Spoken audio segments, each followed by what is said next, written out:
So, ako nga pala si Tino. Unang video, try natin ituro paano mag-fakie.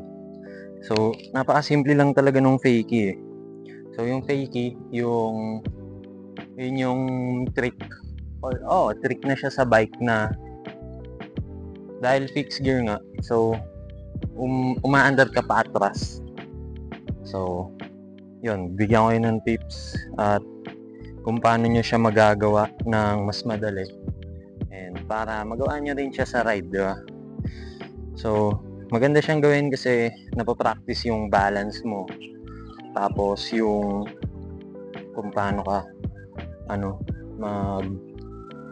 control sa handlebar. So, yun, try natin, di ba?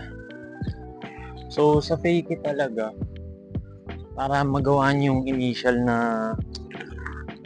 so nakahanap na kayo ng curve o bangketa, pwede rin pader na pagbabanggaan ng front wheel. Yun yung unang step, babanggaan nyo siya sa bangketa. Basta kung saan kayo komportable. Importante lang na wag yung sumobra yung pag-angat ng likod. So, pinaka-importante lang talaga is wag yung pag umangat na yung likod nyo, let's say may bangketa kayo na nahanap, napaangat nyo yung likod, pinaka-importante talaga, ito lagi nyo tatandaan, yung mga braso. So, kailangan yung braso nyo is stiff, like matigas. Titigasan nyo yung braso nyo para hindi siya lumiko agad or kung saan kayo mapunta. So, di ba, nakahanap na kayo ng sidewalk o bangketa. Pinaka-importante talaga is yung paa nyo nandito sa yung posisyon ng paa nyo is tinatawag nila 3 o'clock. So yun, kailangan naka 3 o'clock siya. Then pagka umangat na siya, dun nyo na bibigyan ng back pedal. So pakita ko sa inyo. Importante kasi talaga na yung foot position tsaka yung kamay. Yan. Bangga, back pedal, atras.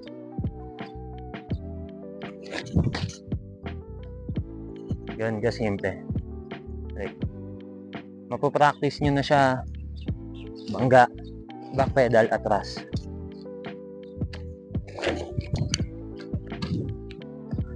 Yeah. Ano pa ba? Para magawa nyo yung fakie. So, maraming out sa fakie.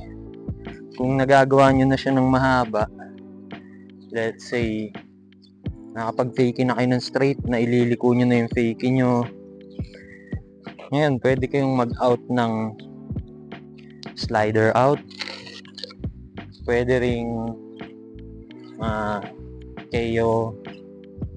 pwedeng KO spin, pwedeng KO na 180 pa lang para bumalik na yung position nyo ng riding. So, yun. Ang hirap gumawa ng tutorial pag mag-isa. Pero, kakayanin naman. Yun nga, practice nyo lang nung i-practice, man.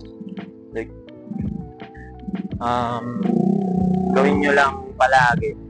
Gawin nyo na pag walang tao sa isang lugar o sa kahit anong park na pwedeng flat yung lugar. And yan, kung meron kayong suggestion na sa kung anong kaya kong i-share sa inyo na trick, inuna ko muna yung fakie. So siguro next na yung wheelie, then pag na-perfect ko na yung KO spin ko, try ko na siya. Salamat kay Dean, siya nagturo sa akin nung talaga nagsisimula lang ako. Salamat kay Dean, kilala niyo yun. Ulitin nyo lang ng ulitin. 4 easy steps. Unang step, tigasan nyo yung kamay nyo. Tamang foot position. Step 2. Step 3, body position. Then step 4, siguro yung ratio. Yung ratio na komportableng i-back pedal ng tuloy-tuloy. Kasi, so ngayon, ang gamit ko is 44 16.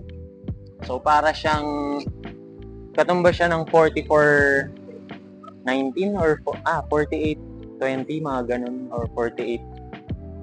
Nakalimutan ko. Basta, kailangan yung ratio nyo komportable sa maiba-backped nyo siya ng tuloy-tuloy. Then, yun. Yung pagdating naman sa out, kayo na bahala. Kung 180, sundan nyo ng 360 nyo, fakey wheelie nyo, diba? Kayo naman yan. Maraming variation na pwedeng gawin. Sinashare ko lang yung alam ko sa ngayon. Kaya, yun, try nyo nang itry. Maganda gawin yung fakey. Gawin nyo sa ibang lugar. Gawin nyo sa lugar na walang gumagawa. Marami kayong mapapasayang tao. So, yun. Unang tutorial video. Ingat.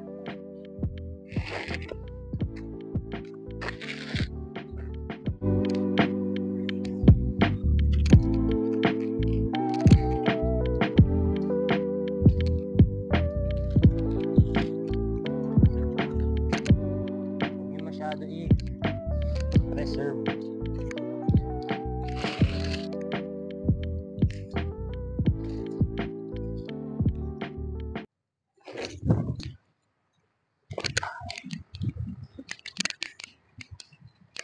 Shit.